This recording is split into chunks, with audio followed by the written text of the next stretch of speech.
Welcome to the Technology Addicts podcast, powered by Avnet Abacus.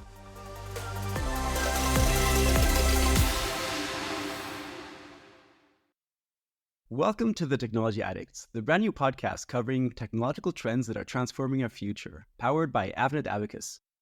But first, you might be thinking, with all the existing technology podcasts, why introduce yet another one? Well, it's true that there are many excellent podcasts covering technology, but still, many business-relevant perspectives continue to be underrepresented in the conversation. And that's where the Technology Addicts podcast fits in. The Technology Addicts brings a fresh voice, captivating insights, and critical know-how to the discussion from the unique vantage point of a technology distributor.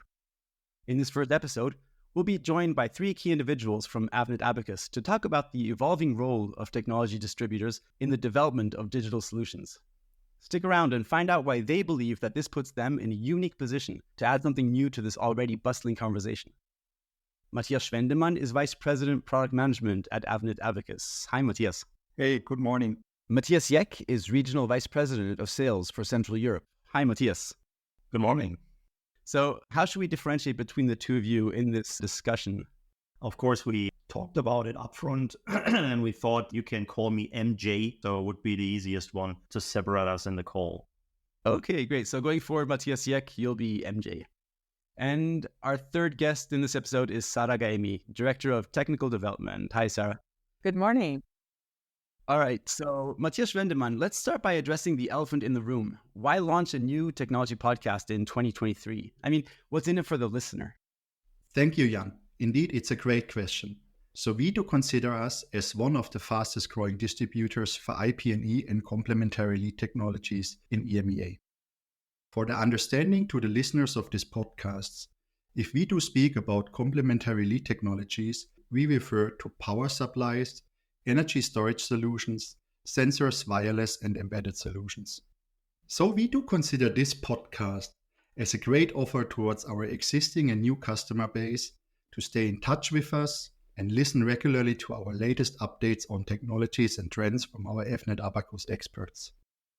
Always with the goal in mind to deliver the best support and most of all, making all ideas reality. The reality we currently see is that challenges and complexities increasing from customer side more and more, whilst it is also getting more and more difficult to find appropriate resources for those challenges. And here we are, able to support with our technical expert teams with a wide range of solution and product offerings, as well as a broad availability of digital tools. The combination will bring the best benefits for our existing and future customer base. So stay tuned for our regular podcast episodes with the goal of making ideas reality and of course making you all technology addicts.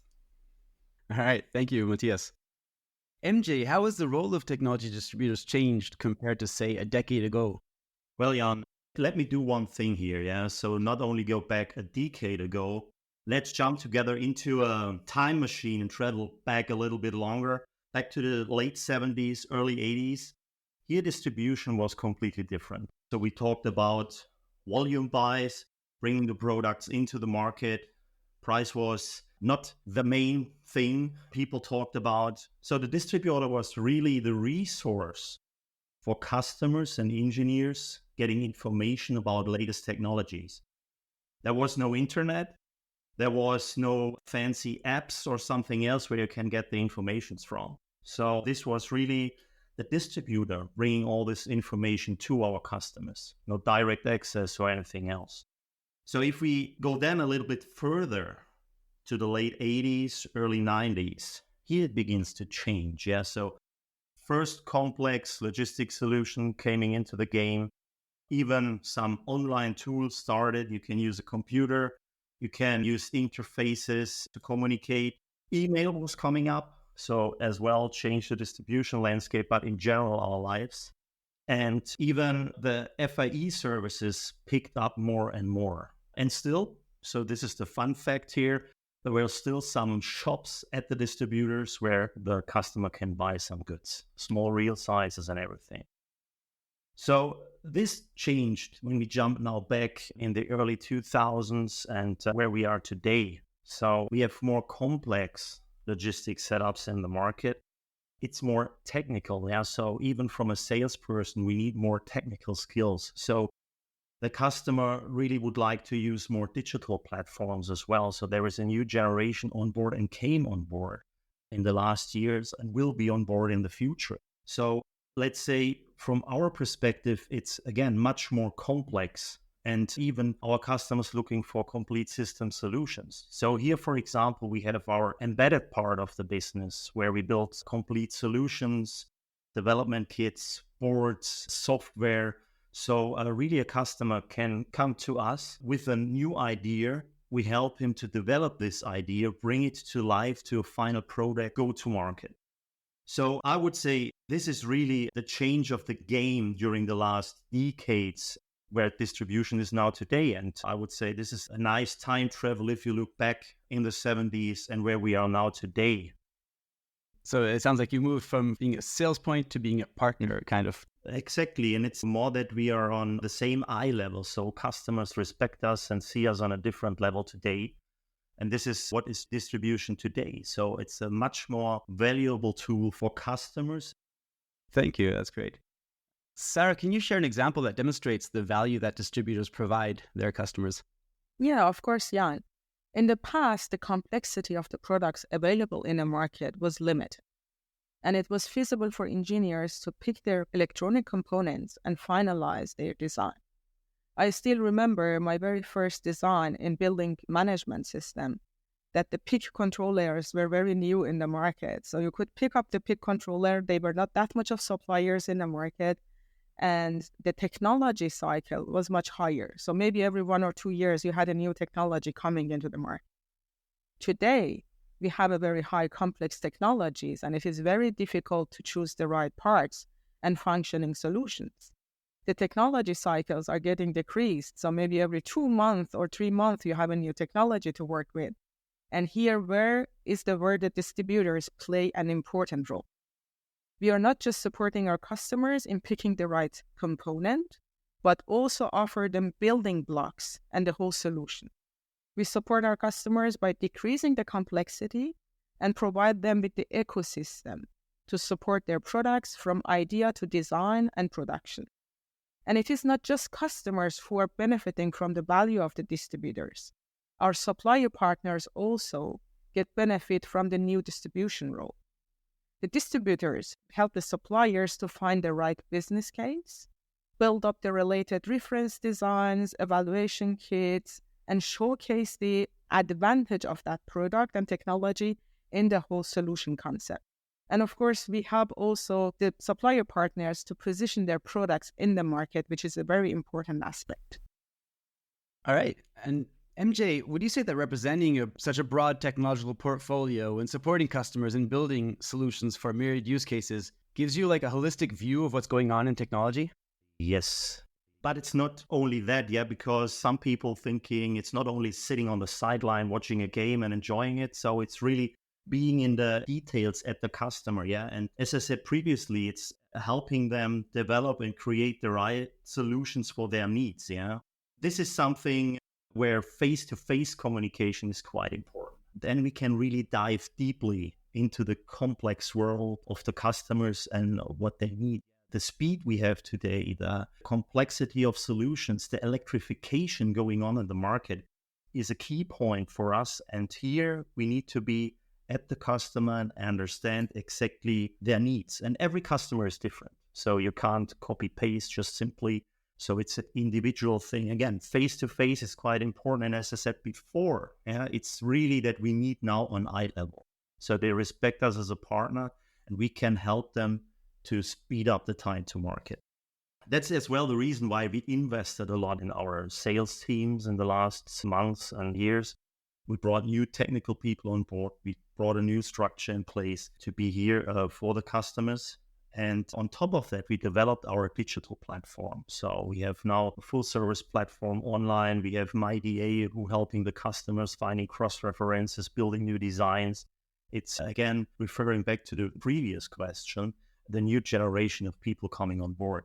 So it gives us, again, really a detailed look and a perfect holistic view, as you said, what's going on at the customer. I would say this is the support of the future. Yeah, having more technical people in place, creating these platforms, having all the tools ready for the next generation. And then it's really important for us to understand what keeps our customers awake at night. So therefore, still you need this face-to-face interaction. But on the other hand side, you need to offer more and more tools and platforms to them. Hope this is answering the question. Sure, yeah, absolutely. Matthias, from your vantage point as Vice President of Product Management for EMEA, in which applications do you currently see most activity? And do you have any insights into what might be the next big thing? Clearly, my first thought on this is AI. This is going to enable so many opportunities, but it will as well require additional attention in terms of data and security. Additionally, for EMEA, it is obvious that it will be transportation and industrial with major trends in both particular areas and market segments. For transportation and automotive HPC, electrified powertrain, and everything what is related to autonomous driving. And for industrial, major trends such as agriculture and security. Along this line, of course, various challenges coming on renewable energy, on infrastructure, and on communication. Saying that, the topic of the infrastructure for EV cars we addressed in our Power of the Three campaign quite recently. And last but not least, we see a more or less endless appetite to make the life of the people smarter, more efficient, and more productive. So saying that, it won't be only smart factories or it won't be only smart homes. From our view, smart and intelligence is and will be everywhere. So considering this, we are already in preparation of our The Internet of Everything automation campaign, which is going to start next year. So considering all those different applications and segments, we have very interesting times, changes, and opportunities ahead of us. And this is what I like from our industry and as well from my job. It never stops. Continues moving forward, and what is true today could be different tomorrow. So innovation and technology drives us constantly. So saying that, you almost could get addicted. So we'll have a lot to talk about on our Technology Addicts podcast going forward. Sarah, how can a distributor like Avnet Abacus help customers diversify and scale their offerings to reach global audiences in such a fragmented technology landscape? Avnet Abacus today is not only a pool of experts on the available technologies and electronic components, we have also extended knowledge about the market trends and requirements. So we guide our customers to design their next generation product, considering the latest available technologies and also fulfilling the market needs. We use our knowledge on the market trends and support our customers to adapt their products. So we are not just the ones who are bringing the boxes and products, but also kind of distributing the knowledge we have, but also guiding our customers in which direction they can move and how they can scale their products and scale their business in the market. So this is also a theme we are exploring in this series. All right, thanks. That's interesting. At the end of each episode of the Technology Addicts, we ask our guests the same question. What would you say is your current technology addiction? It could be anything from a gadget that you recently bought to an entire field of technology that's captivated you. Matthias Schwendemann, can we start with you? Yes, of course. And for me, it's a very easy answer, right? As a father of a 4-month-old baby, so you're addicted to everything related to that technology. Yeah. So whatever it is, even if independent, if it's an app, the latest hardware, the Tony box, being at home, listening to all those things, seeing all those things, supporting as well. This technology brings as well a lot of benefits. Yeah. That's great. Thanks. And MJ, what about you? What's your current technology addiction? I would say it's all about smart home. Yeah, everything what has to do with that, and even sports. Yeah, so I test at the moment my new smartwatch. Yeah, and I'm a fan of statistics. But anyhow, yeah. So with 2 teenagers at home, you need to be always up to date, and it's interesting how to see how they speed up on the different technologies. So yeah, this is from my side. All right. And Sarah, what about you? Yeah, the very big topic of today, as Matthias also mentioned, is the AI. And this is something which I'm very addicted to. There are a lot of tools and gadgets outside that they can do really cool stuff with it. It's sometimes scary. So you don't know what's going to really come in the next couple of years and this is going to influence the life of us. But it's also interesting to observe and also play with. All right, thanks. So thank you, Matthias, MJ, and Sarah for joining us for this very first episode of the Technology Addicts podcast. And dear listeners, if you'd like to get in touch with Matthias Schwendemann, Matthias Jeck, or Sarah Gaemi, you can reach out to them. You'll find all their contact information in the show notes. And to everyone listening, thank you for joining us today and stay tuned for our next episodes of the Technology Addicts.